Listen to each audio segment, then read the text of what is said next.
Olá, estudantes da terceira série, tudo bem com vocês? Eu sou a professora Corine, hoje nós estamos com a Bia. Nessa aula nós vamos falar sobre aplicações da biotecnologia. Então, quais são os objetivos? Conhecer algumas das diferentes aplicações da biotecnologia, relacionando com as situações do cotidiano e também compreender a importância da biotecnologia. Observe aqui essa charge. Olha. E no laboratório de genética, flash. Aí um fala para o outro, olha, eu avisei para não colocarem o gene de vagalume num elefante. Qual que é o tema central dessa charge? Que conceito que está implicado nela? Vou dar um tempinho para vocês pensarem e já retorno com a resposta.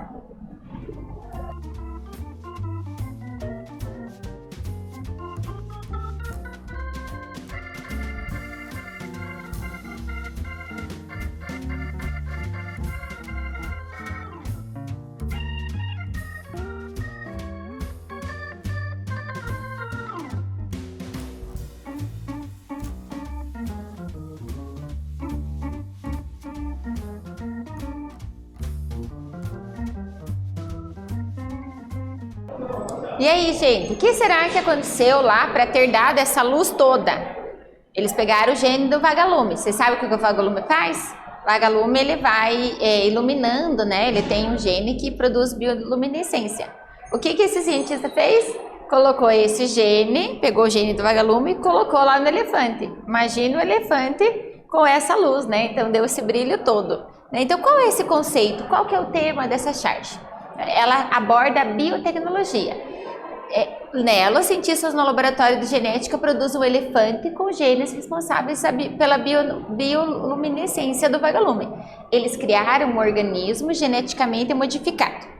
O que é um organismo geneticamente modificado? Ele pode também ser chamado de OGM. Ele é um organismo que teve o seu padrão genético mudado.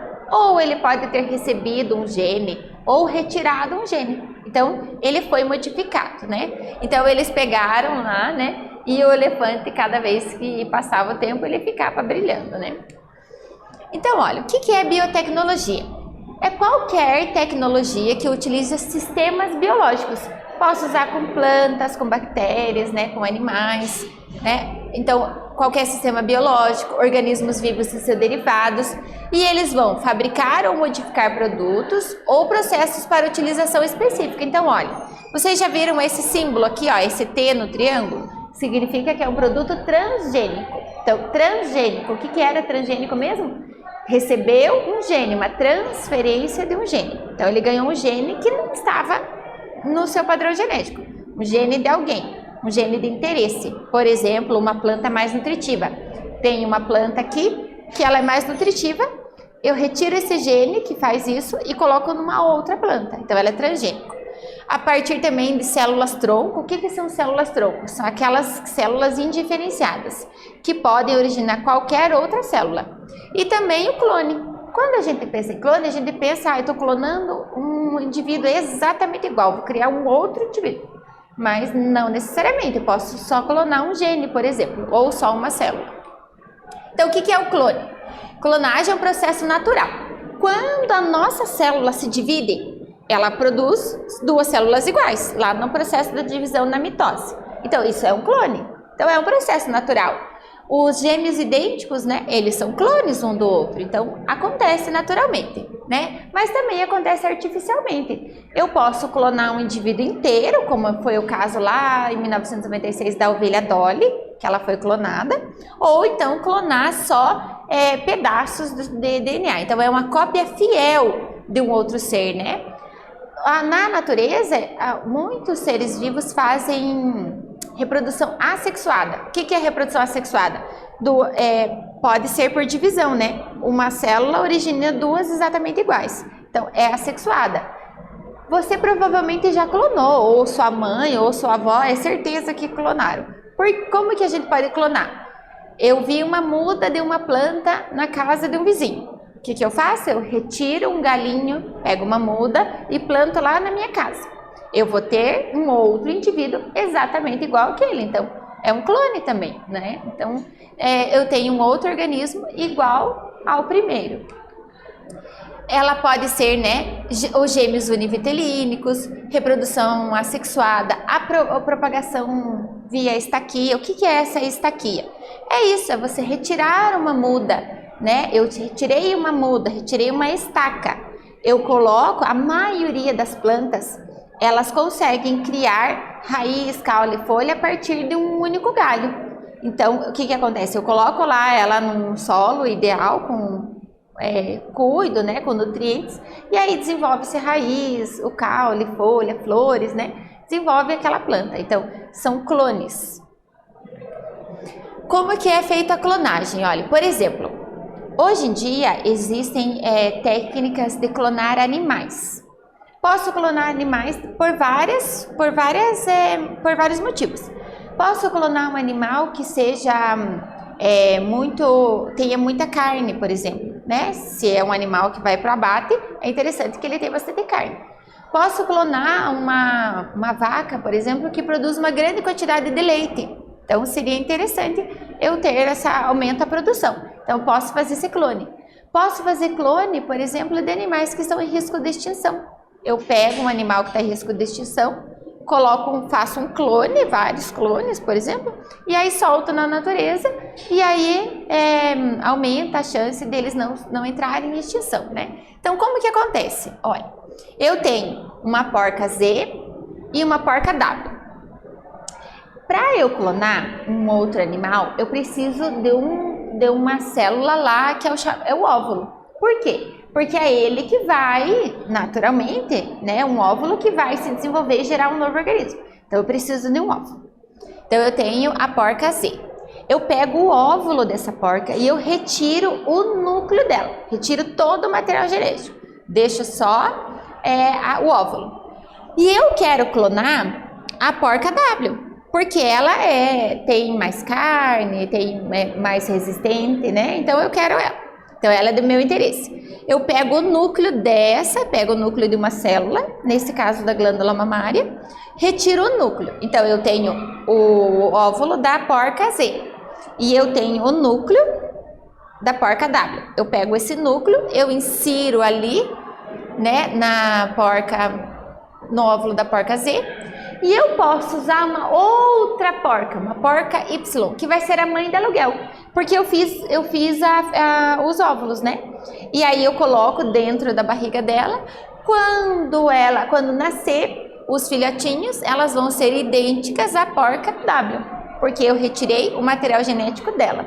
Então é assim que funciona a clonagem de um animal inteiro, né? Por exemplo, aqui a porca. Qual que é a importância dessa clonagem? Nós temos vários tipos de clonagem que são usadas no dia a dia, né? Então, clonagem terapêutica. O que é essa clonagem terapêutica? Eu pego um gene de interesse e eu produzo alguma substância a partir daquele gene. Então, eu estou clonando para substituir células danificadas no corpo. Digamos que eu tenho células danificadas no meu coração. Então, o que eu posso fazer? Eu posso clonar células do coração, inserir no coração que está com problema, e aí eu vou ter células novas e um coração saudável, né? Células tronco induzidas para formar tecidos, por exemplo, uma pessoa que sofreu queimaduras graves. O que acontece? Eu posso retirar o tecido dessa pessoa, um pouco de células dessa pessoa, células delas têm que ser indiferenciadas, e eu induzo a formar pele. E aí começa a formar em laboratório uma grande quantidade de pele da pessoa mesmo, né? Então, aí eu vou lá e enxerto, coloco no local. Então, é uma das funções.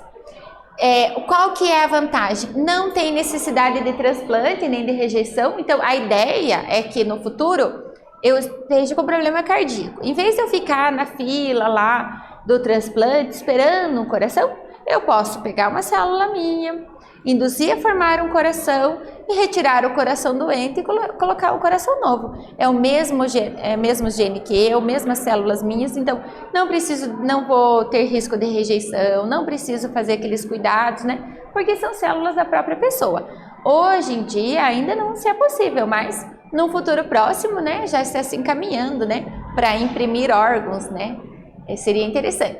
Aplicações farmacêuticas, eu posso pegar Através dessas técnicas eu posso pegar, produzir medicamentos que vão atuar exatamente naquele gene, né? Então, posso usar na indústria farmacêutica, manutenção da espécie de risco de extinção, né? Já foram soltos vários animais clonados e eles são soltos na natureza. E aí, a partir daí, a natureza se carrega da reprodução e aumentar a quantidade daqueles indivíduos, né? Então, não tem risco de extinção. A ovelha Dolly, né? A ovelha Dolly, acho que ela é muito famosa. Foi clonada em 1996. O que aconteceu? Eles pegaram uma ovelha, ela já era adulta, e clonaram. Fizeram aquela técnica que eu ensinei da porca lá, né? Pegaram uma ovelha, retiraram o material genético do óvulo e colocaram da ovelha que eles queriam clonar. E colocaram na barriga do aluguel, nasceu a Dolly. Só que na nossa célula, lá nos nossos cromossomos, nós temos uma região no nosso cromossomo chamada telômero. E ele indica a idade da célula. Então, eu tenho a minha idade. Se eu pegar uma célula e clonar e fazer um bebezinho, esse bebezinho, ele pode até ser bebê, mas as células dele vão ter a minha idade. Porque existe esse telômero que mostra a idade das nossas células. O que aconteceu com a ovelha Dolly? Ela teve uma morte prematura, então a ovelha vai viver até os 11, 12 anos. Ela morreu lá com 3 para 4 anos, ela teve morte prematura. E ela morreu com artrite, doença pulmonar. E o DNA dela, por mais que ela tinha 3 anos, o DNA dela já era bem mais velho. Então, um DNA envelhecido. Observe que o genótipo é igual, os genes são iguais daquele que eu clonei, mas o fenótipo, as características físicas é diferente. Olha, essa é a original e essa é a Dolly. Elas têm o mesmo genótipo, porém, essa aqui já está adulta e ela está ainda bebezinha. Olha, já fazem 25 anos que clonaram a ovelha Dolly, não? Essa reportagem é do ano passado, então esse ano já fazem 26 anos, vai fazer dia 30 de julho 26 anos. Então, foi o primeiro clone de mamífero feito com sucesso a partir de uma célula somática adulta. Ela nasceu na Escócia em julho de 96, há 25 anos, e morreu 6 anos depois, em decorrência de uma doença pulmonar. Dolly é considerada até hoje como um grande marco científico, abriu diversas portas para a ciência moderna. Os cientistas retiraram o núcleo de um óvulo, colocaram o núcleo de uma célula de ovelha ser clonada. Segundo Lígia Pereira, lá uma cientista da USP, a herança do experimento foi a demonstração de que uma célula adulta, ou seja, já com essa função definida, né, adulta, pode ser transformada em outro tipo de célula. E o que eles fizeram? Passaram a buscar formas simples para esse processo. Em 2007, pesquisadores japoneses, o que eles fizeram?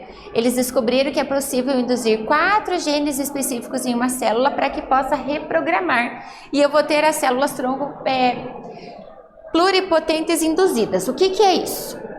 Eu tenho uma célula adulta. Essa célula já funciona do jeito que ela foi se especializada, uma célula de pele, uma célula de músculo, então ela está adulta. Esse cientista japonês, ele descobriu que eu posso pegar essa célula adulta e regredir ela, fazer com que ela se torne uma célula lá igual quando ela era um embriãozinho, ela é indiferenciada. E a partir desse momento, eu posso induzir essa célula a formar qualquer célula do corpo. Então, ela para de ter a característica de célula adulta, volta a ser uma célula sem uma definição, ela fica indefinida e eu posso transformar ela numa célula muscular, cardíaca, por exemplo, para substituir as células danificadas do coração. Olha que interessante, tudo isso foi possível a partir da clonagem da ovelha Dolly. Então, olha, quando falamos em clonagem, normalmente nos lembramos das técnicas realizadas em laboratório e que é possível produzir um indivíduo idêntico a outro. Entretanto, a formação de clones é possível, gente, na natureza por meio de qual processo? Vou dar um tempinho para vocês pensarem e já volto com a resposta.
E aí, gente, onde que eu posso, qual que é esse processo que acontece na natureza? Eu já falei para vocês, eu acho que vocês acertaram, olha. Na reprodução assexuada é possível observar a formação do clone.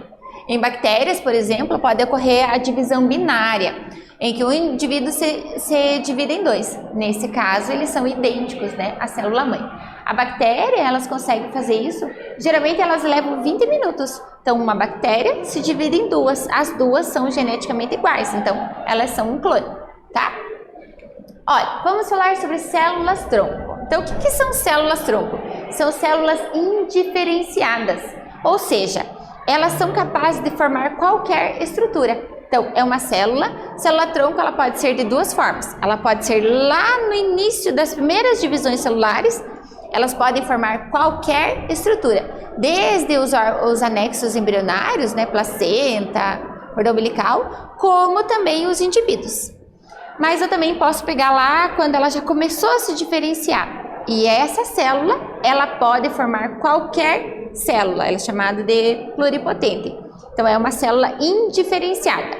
O que é uma célula diferenciada? É a célula da minha pele, célula do músculo, célula do osso. Elas já ficam diferentes, né, uma das outras, já tem as suas funções. Uma célula indiferenciada, ela pode originar qualquer uma dessas células. Então, essas células-tronco, o que elas têm? Elas têm o mesmo genoma, então elas têm o mesmo genético. Mas o que faz uma célula ser célula de osso? Ela tem genes que desligam e genes que ligam. Para ele ser uma célula de osso, qual gene que vai ligar? O gene que produz osso. Então, nas células indiferenciadas, elas têm os genes. Se eu quero produzir uma célula de osso a partir dela, eu vou ligar os genes que vão produzir célula óssea, tá? Então, olha, posso produzir qualquer outro tipo de célula. Elas podem ser embrionárias, totipotentes. Lá no início das divisões celulares, eu pego essa célula, lá da blasto, quando ela é mórula ainda, e ela pode originar qualquer coisa. As células pluripotentes, ela pode originar todas as células do organismo, mas não pode formar, por exemplo, a placenta ou os órgãos anexos. Ela produz todas as células, menos os anexos embrionários. Então, totipotente e pluripotente. Elas podem ser adultas, né? Existem células-tronco adultas no nosso corpo, por exemplo, lá na medula óssea. Lá dentro dos nossos ossos, de alguns ossos, principalmente os ossos longos, como o fêmur ou na bacia, nós temos células que produzem o sangue. As células do sangue podem ser as hemácias, os glóbulos brancos, podem ser as plaquetas. Então, eu tenho células ali que são indiferenciadas e que sempre que eu preciso, ela está produzindo aquelas células. Então, eu tenho célula adulta, mas ela é mais limitada. Por exemplo, essas células que ficam aqui no fêmur só podem produzir células sanguíneas, né? Não posso produzir outras células. A questão do cordão umbilical também, né? Tem gente que armazena o cordão umbilical para que, se caso precise, possa usar essas células. Então, vamos lá para uma atividade, olha. Agora que compreendemos um pouco mais a respeito da célula-tronco, qual que é a importância científica no estudo das células-tronco? Vou dar um tempinho para vocês pensarem e já volto com a resposta.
E aí, gente, por que é importante investimento em pesquisas científicas na célula-tronco? Né? A gente viu tantas aplicações, tantas coisas que podem ser feitas, então vamos conferir uma sugestão de resposta. As células-tronco são células especiais com capacidade quase infinita de se multiplicar e que podem também se transformar em células especializadas, como neurônio, célula do fígado ou mesmo músculo cardíaco. Pode ser a chave para a cura de diversas doenças e até mesmo o fim da fila de transplantes. Então a ideia é que no futuro, se eu estiver precisando de um coração novo, eu produzo a partir das minhas células mesmo. Eu pego uma célula mesmo adulta e torno ela indiferenciada e faço com que induzo ela a formar o coração. E aí eu retiro aquele que está doente e coloco um novo. É a célula minha, tem o meu código genético, né? Tem tudo o que é meu, então não tem risco de rejeição. Então a ideia é que se prolongue a vida ou dê uma qualidade melhor de vida para as pessoas, né? Então, nós relembramos biotecnologias, conhecemos algumas técnicas de aplicação. Eu espero que vocês tenham gostado da aula. Até breve!